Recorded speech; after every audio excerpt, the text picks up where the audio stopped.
Hey everybody, Pete with Upstate Nation Baseball, helping to promote baseball in upstate New York by covering and sharing interesting stories.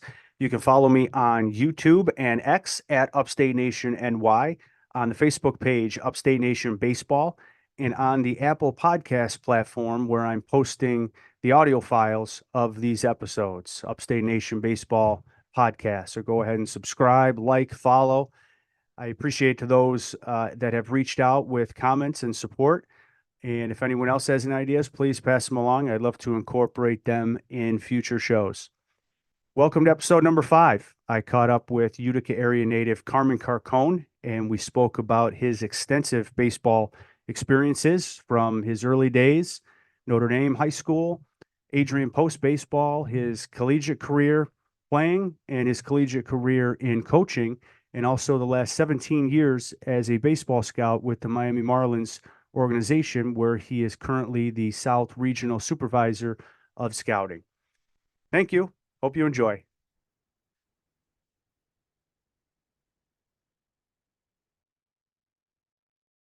Let's do it. All right, Carmen Carcone, thank you for joining me, sir. Utica area native here on Upstate Nation Baseball. South Regional Supervisor of Scouting for the Miami Marlins. Welcome. Glad to be here. Thanks for having me.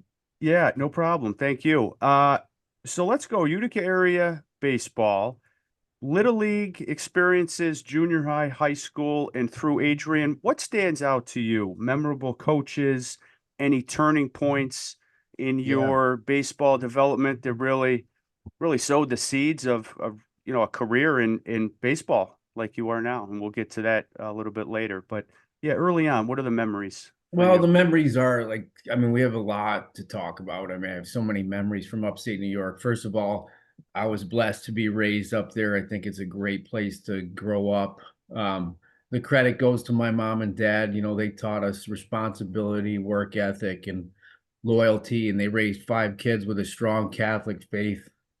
And that's a huge part of my life now and my family's life today. But a big part of that community was baseball. I mean, Notre Dame baseball, Adrian Post, my little league team, Parkway Drugs. I know growing up there, you had heroes like Mark Lemke and Andy Van Slyke, guys that played in the big leagues. Archie Cianfrocco was a big role model. He used to come over to my house and we used to hit together, and he had a great career in the big leagues. So I always thought I'd play in the big leagues. Well, didn't work out, but I am in baseball, and a lot goes to upstate New York and the coaches I had. You know, you talk about putting on that Adrian Post or Notre Dame juggler uniform. We all took pride in that. You know, looking back now, you realize how much time Tommy Druzzi, Mike Durr, Mike Michonne put into developing a winning culture. Mike Michonne really showed you how to work. He developed players, the Adrian Post coach. If you forgot your hat back then, you weren't playing. And Mike was a big influence on me and in my baseball career. And then you had Mike Durr and Tommy Druzzi at Notre Dame. You know, so much respect for those guys. You know, Mike Durr I admired how calm he always used to be, throw us BP all the time. And Tommy Druzzi is very special to me. He's a brilliant baseball mind. He can remember every pitch from every game, and he's extremely caring individual, cared about his players. He's a master motivator. He not only showed us how to win, but how to treat and respect others. So, we took a lot of pride in that, and learned a lot from these guys. And I think at Notre Dame we had a very successful career. I think my 2 years there, the junior and senior year that I transferred from New Hartford, we were 46-10. We were Tri-Valley League championships, and then 1991 we won a regional championship, and we made it to the Final Four in '91. So, good career there. Lots of great memories. Lots of great memories at that New Hartford Little League field as well. Yeah, no doubt. And I know Carmen Carcone, you were, up to 5, 6 years older, but you were always one of those names up there, like, oh, Adrian, Notre Dame's coming to town with all the good names and the good players that you guys had. Yeah, what a run. So successful all the way up through high school in Adrian. That brought you to University of Illinois, Chicago, UIC, the Flames. What was the recruiting process like for you? What stood out about that school? Did you think about some other schools? Well, I can tell you right now, for anybody listening to this, make sure your grades are good. My grades weren't the best. It's one thing that I look back now, it gives you more options to possibly be able to choose different schools. But UIC was one that back then, upstate New York, it's a lot different now. Like back then, like we were at like a disadvantage, I would say, because the weather. We only played 24 high school games and we were lucky to get out on time because of all the snow. Yeah. But now it's changed. I think the mid-major universities and colleges are getting out more, recruiting up there more. But back then it was like I went to a camp called Joe Utica. My dad sent me to this camp. He used to bring everyone in New Jersey, take videos of you, and he'd send them out to all the Division I schools. And UIC just happened to like runners, and I was a switch hitting guy that can run a little bit. So, he recruited me very late in the process. It was like April. I went up, had a visit, and I committed. So I went on a couple other visits like to Seton Hall and Siena, Lemoyne, all those schools, Cortland State, Steve Owens. He was one of my mentors as well. But Chicago felt good and they gave me a full tuition. So I just hopped on it and I went to Chicago. Looking back now, if I wouldn't trade that experience for anything. But as far as a baseball development, you're thinking about that kind of weather and the wind in Chicago and the cold. I might have went to a JUCO in Florida and developed and played 80 games in the nice sun. But Yeah. you live and you learn. But I had a good experience there. We won a championship in 1993. Developed some lifelong friends, and yeah, it's a good place. Chicago's a great place. UIC is a great school. Curtis Granderson went there. Yeah. He's donated a lot to the program. Sean McDermott's now the head coach, and Sean's doing an outstanding job. They've had history of winning their conference championships, and they're in the Missouri Valley now, which is a very respectful conference. So they're doing a good job, and I have a lot of respect for Sean.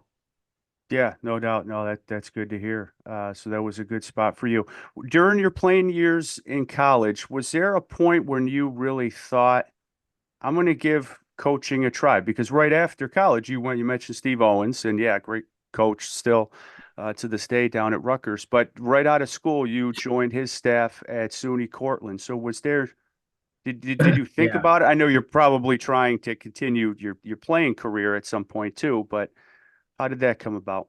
Well, yeah, I mean, I always thought I'd play in the big leagues, and after I didn't get drafted my junior year, I had a pretty decent year my junior year at UIC. I didn't get drafted for whatever reason.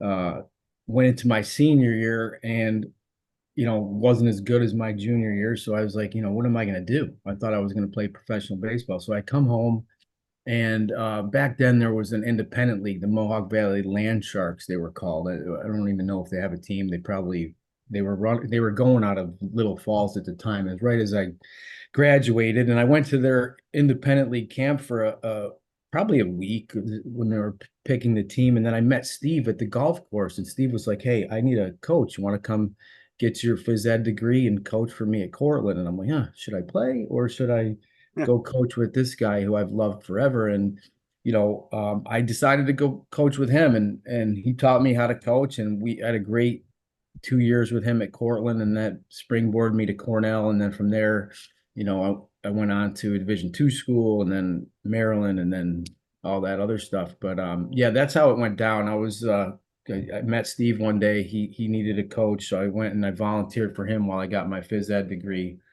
And that's how I got into coaching. I really didn't know what I wanted to do. I always wanted to just play, but yeah, that didn't work out. So yeah. Well, I would, just like you said there with Steve, and just a great influence that he could be with young coaches. What a great spot to start off your career with. So I know a lot of years experience coaching, and it's like, which is your favorite child type thing. But what are some of your favorite players that you had, or favorite coaches, and the influences that really stick with you when you think back, like good memories of those years?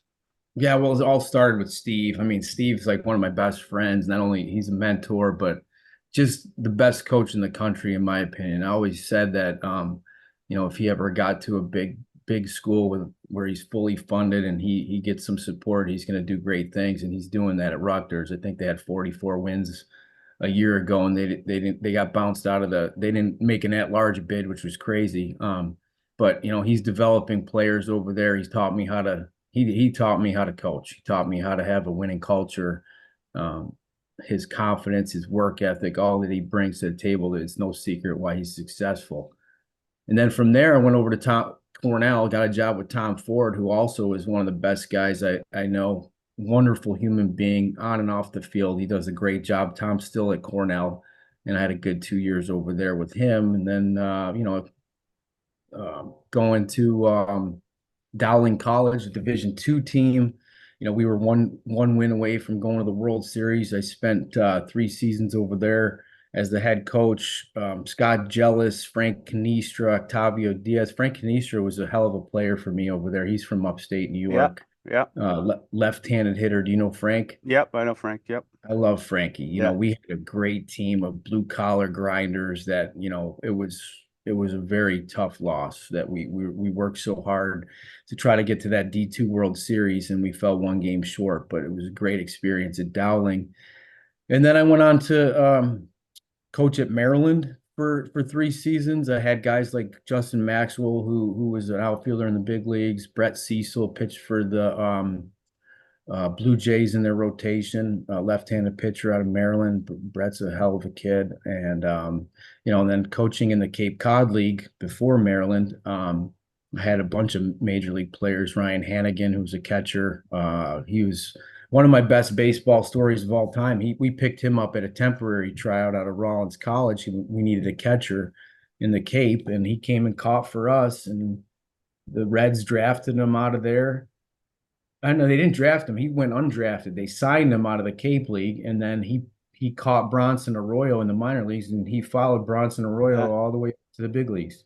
And then he had a 10-year baseball career, a catcher that was undrafted from a Division II team, came to the Cape as a temporary guy, ended up winning the position, playing for us all season, and signs with the Reds and has an unbelievable career in the big leagues. So, guys like him, Billy Bray pitched a long time.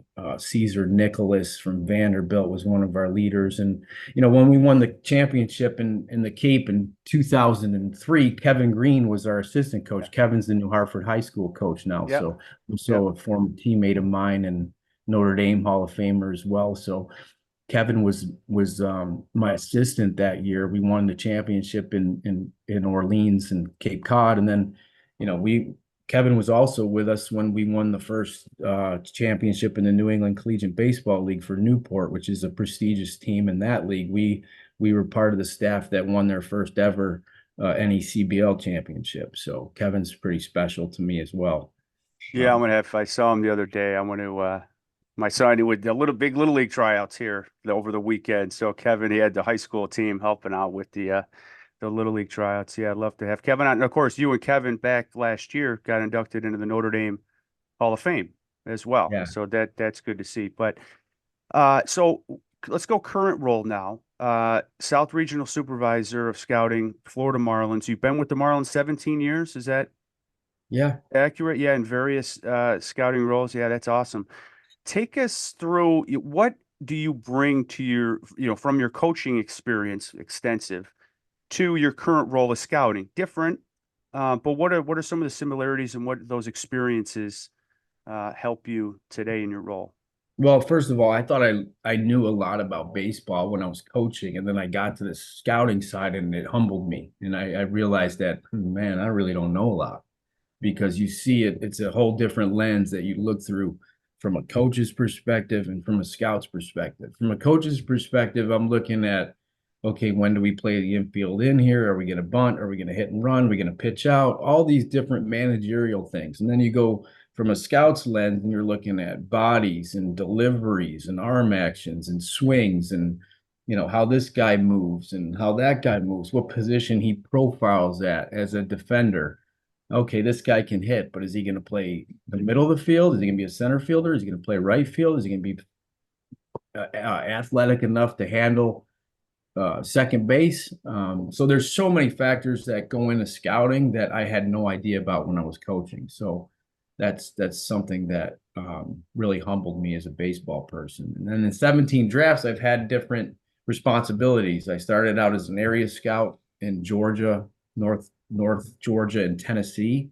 I had that area for 5 years, and then Stan Meek, who was our my boss, one of the most respected guys in baseball. Stan's retired now, but he's had legendary draft picks. I mean, he's had JT Realmuto in the third round, back-to-back MVPs with Christian Yelich and Giancarlo Stanton, Jose Fernandez, and I can go on and on. I mean, you watched the playoffs last year. 14 of those guys were Stan and his staff's drafts. So I learned a lot from him. And I did international scouting for a year. That was eye-opening, going to 6 different countries, Panama, Colombia, Dominican, Mexico, Bahamas, Bermuda, all those different places, seeing the different cultures of the different types of countries and how they're all different. That was eye-opening. And then I went back to being a southeast cross-checker and doing the area now along with cross-checking right now in Georgia. So a lot of different experiences with that. Yeah, that's cool. But And sorry, go ahead.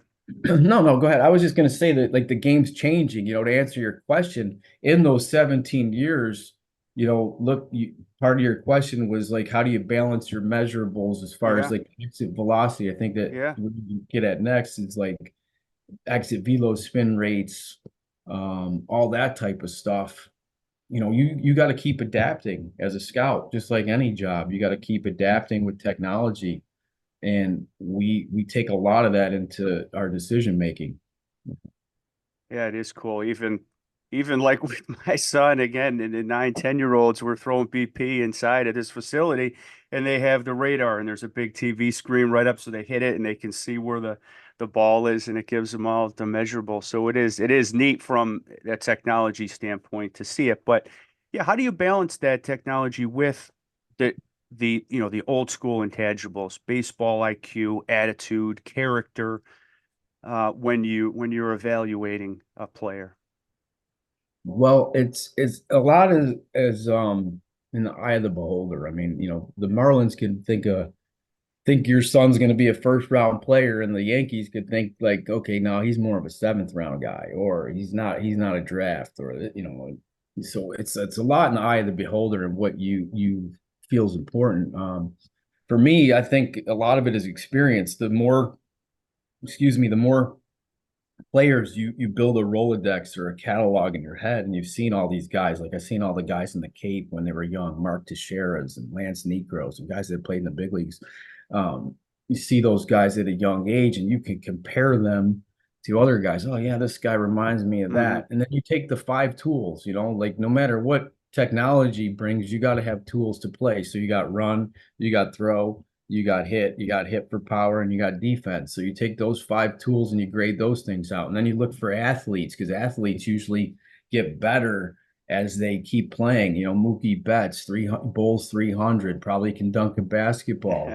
He wasn't a famous guy. He was a fifth rounder, which isn't that high in our business. So, he's an athlete who kept getting better. And then you look for those tools, you look for those athletes, and now you got some measurables to go along with it. You take the exit velo, um, to show you how much power I can have. A pitcher, you're looking for arm actions, deliveries, spin rates, and how fast his breaking ball spins can be a good indicator.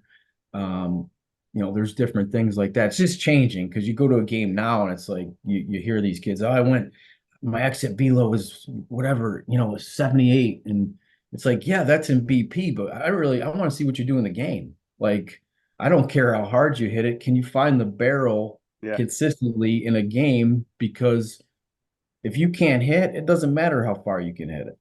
You can hit it in lob ball and BP and everything, but if you can't hit in the game, you'll never get to the power you have. So you're looking for guys who can really hit, and then as they grow and gain man strength and mature physically, then those doubles will start turning into home runs as they get older. But you got to be able to find the barrel of the bat to the ball.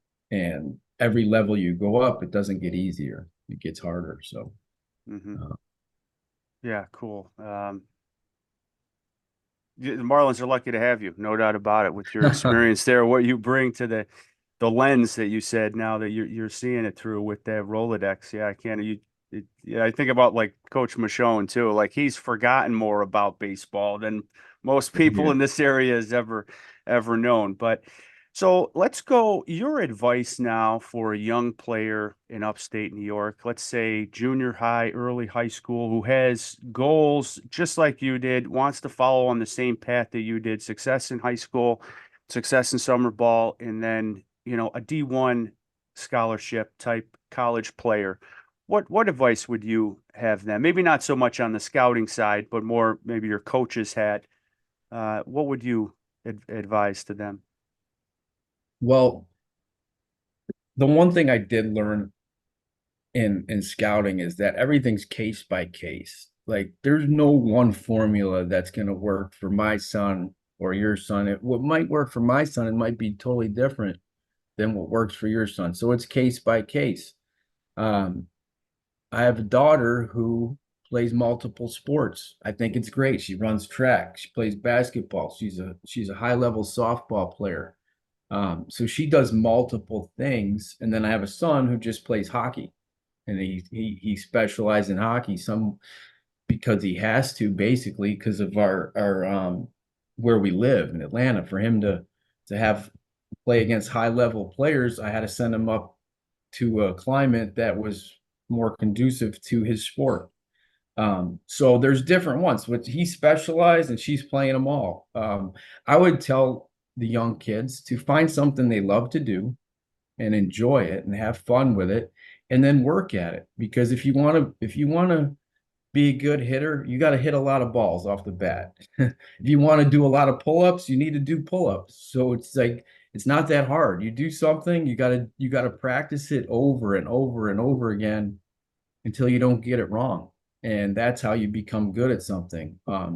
And we can all look back at our careers and we say, yeah, I wish I did this a little more. I wish I did this a little more. So, and it's tougher now. It's tougher now because if you look back when we grew up, maybe not you, you're a lot younger than me, but when I grew up, everyone was playing outside. We played baseball outside Oh all the yeah. time, Oh all the yeah. time. I don't think we see that as much now. I mean, in the summer, I'd come home from after whatever, like you get home from school and you go right to the baseball field, and we'd have to play. You can't hit it to right field because you're out because we don't have any fielders. We only have a shortstop and a left fielder, and you just play all day long. And so if you want to be good at something, you got to work at it and you got to love it. And if you love it, it's not work. So that's probably what my advice would be. And I would just say be disciplined, be disciplined in everything you do. If it's making your bed in the morning, if it's having a routine in your schoolwork, come home, get your schoolwork done, and how you do anything is how you do everything. So just try to be disciplined in what you do from day to day, and then everything takes care of itself. It's like work on the process rather than the result. Right. You know, the results will come if you just consistently work day to day on what you want to accomplish.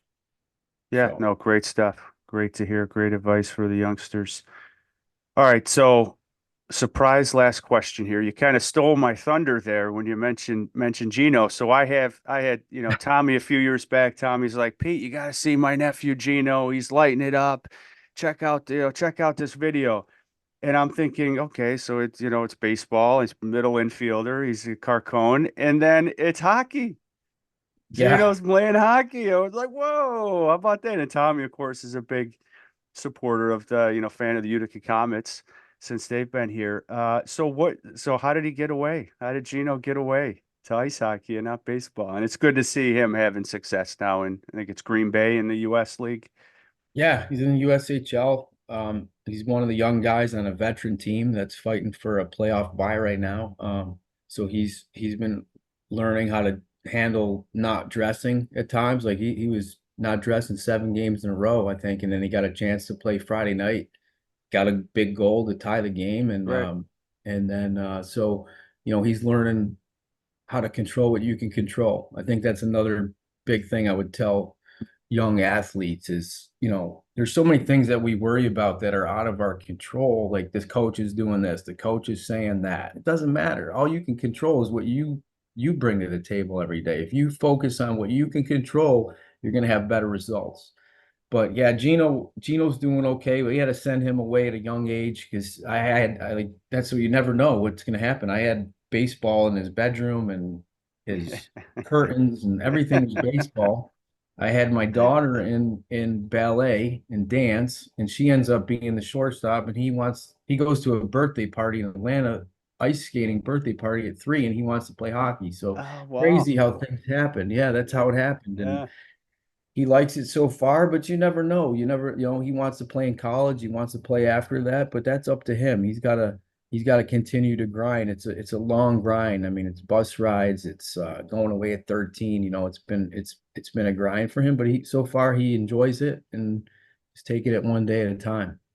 Yeah, no, that's good to see. And that's a great league. I mean, talk about the players that come out of that league to just the college commitments, right? I mean, it's all great hockey schools. All right, Carm, I Yeah. appreciate the time. Best of luck, continued success to you and your family and the Marlins this year. I saw their record there. I'm not going to mention it, but hopefully they can turn around. Like they got some good young players, but love to catch up maybe later this summer after the draft.